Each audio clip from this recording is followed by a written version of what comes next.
guys, welcome back to my channel.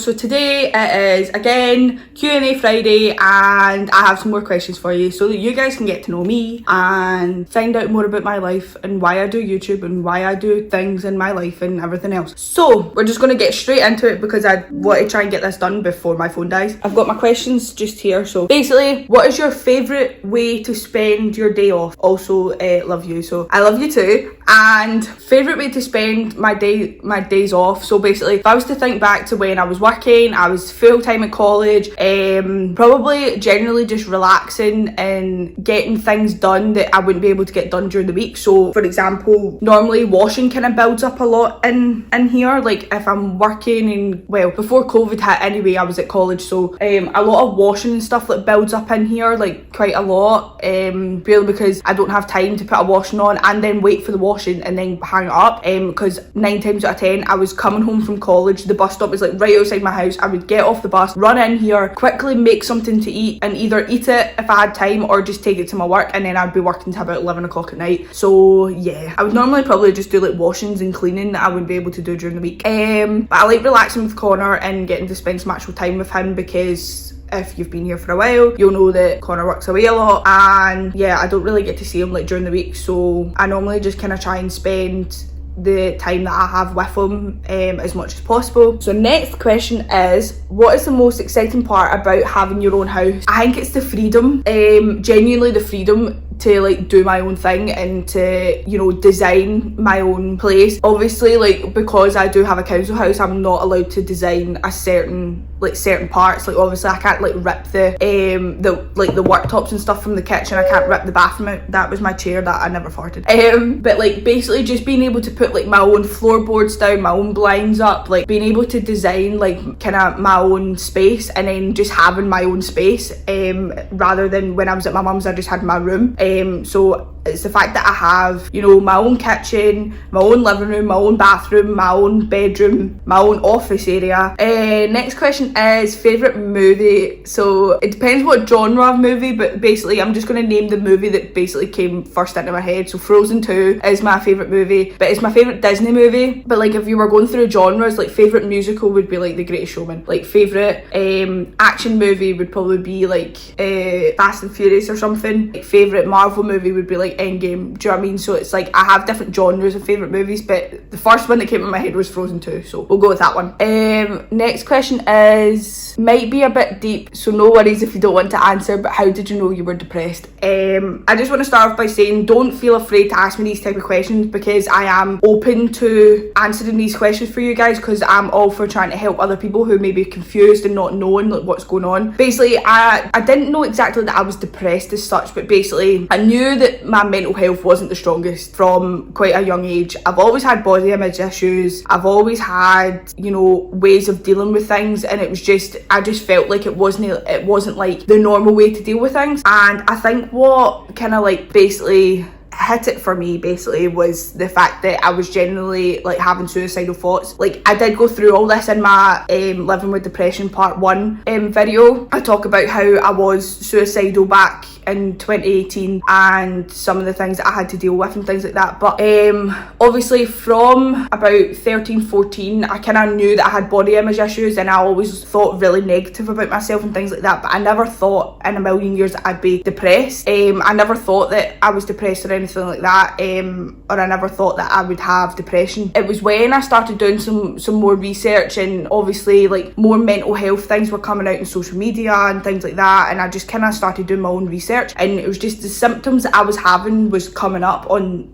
these websites and things like that. So I just kind of looked more into it. I knew I had like some sort of anxiety, but obviously I didn't know what. Please excuse my horrible face by the way right now, because I'm currently breaking out and I don't have time to, I didn't want to put a full face of makeup on just for a Q&A. and I'm just back from going a run. So yeah, I actually didn't know that I was depressed. It was more the fact that I just had mental health issues in general. It was when Connor said to me to phone the doctor because he thought that I was getting worse, and I told him about the time when I was at my bottom, like my lowest, and he basically said to me that he didn't want me going back there, so, and he thought that I was, so then that's when he said to phone the doctor. So I did, and the doctor basically said, yeah, it sounds like you've had depression from a young age, basically, or it's like your anxiety is kind of developed more into depression, and it kind of ties in like together kind of thing. Anyway, I talk all about this in my Living with Depression part 1 and 2, and also in my body image video, so I will link them down below for you guys to watch if you haven't watched them already, because I explain all this properly, and obviously I don't want to get into too much detail because this is a happy Q&A. But anyway, okay, so this is from the same person as well, so it's like, and signs you could tell it was depression. Sorry for being quite deep. That's my chair again. So basically, like, signs of depression. The girl said sorry for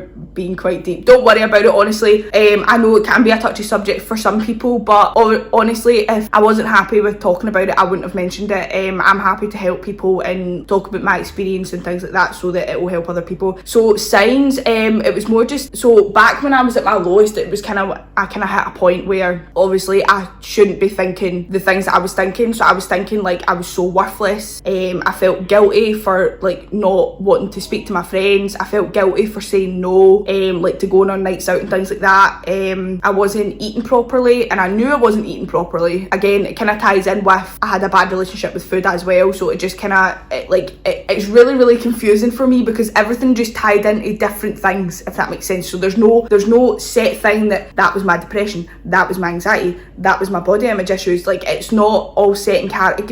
Everything just bundles into one big massive problem that I have. I wasn't eating properly. I was thinking horrible thoughts. I was thinking that I was worthless, that nobody wanted me in life, that my family didn't want me, that I was better off for everybody if I was out the picture, if I just died. I also kept having dreams about my funeral as well, and I know this is kind of like, oh, it's just a dream and things like that, but I constantly kept having this dream. Like, I had this dream like months and months and months. Like, every night I was waking up like during the night sweating because like I was like picturing my mum and dad at my funeral and my nana and everything else, and it was so mind-boggling because I was like, why am I having these dreams? But obviously I didn't know back then that I was going through what I was going through. Kind of, I kind of knew, but I didn't know at the same time because I was kind of covering it up with alcohol and bad decisions and everything else. But yeah, it was a very dark, like, I just felt so worthless all the time, and I felt so unmotivated. I couldn't clear this. It was like a black cloud over my head. It was like someone was just constantly putting doubts in my head about everything, so basically putting negative thoughts in my head like constantly. So if I tried on like a new dress, it was like a mini voice in my head that was going, you look ugly in this, you look fat in this, like you have rolls, you have this, you have that, and it was just constant. I started really like not really caring about my appearance as much. I wasn't caring about eating, I wasn't caring about my money, I wasn't caring about people, I wasn't caring if I didn't turn up for a shift at work, you know, I wasn't caring about my family and things like that, and it just, yeah, there's a lot of different things that come into play about it. But moving on, next question is best advice you've heard or been given. Best advice I've heard is basically, there's so many bits of advice that I take on board every single day.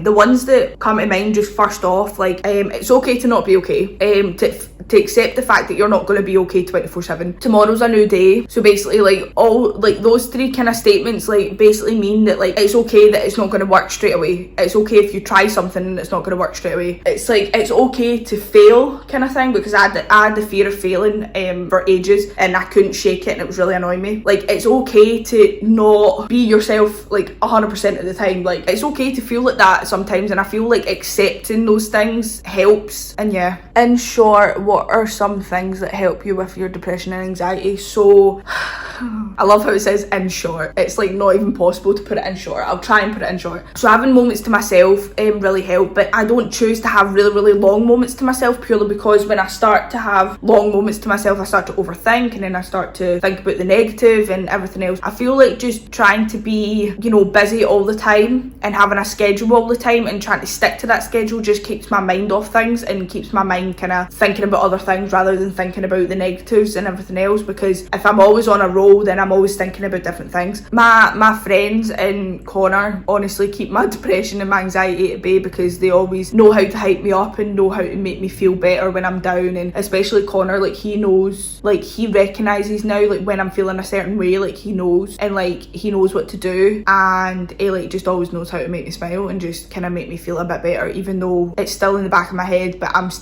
he's still able to get a smile out of me, kind of thing. I feel like working out really helps my depression and anxiety, because like it releases more endorphins in my head so that it can make me feel a bit happier. So when the gyms were open, I was weightlifting, and I just feel like because I was lifting such a heavy weight, I was just releasing like all that anger and all that sadness and worthlessness and guilt and everything else. Like I was releasing it all just from working out. I think my anxiety just flares up from time to time. My anxiety is more about my body image and how people perceive me as a person, and how I look and things like that, rather than, you know, it being like social, like me going out and things like that. It's more like into myself kind of thing. But yeah, I hope that kind of answers the question, because I feel like I'll ramble on for ages. So next question is, do you want kids, and if so, when would be the perfect time for you? I do want kids. I used to say all the time that I wanted 3 kids, but I generally don't know if I want 3 kids. But anyway, I do want kids, and the perfect time, I generally think there's no perfect time, but basically the ideal time would be I have my own house, I have a career, and I have a stable income coming in, and I have enough money like in my savings, you know, so like basically I'm financially stable, I've got a career, whatever it may be, if it's to do with sport or to do with social media or whatever, and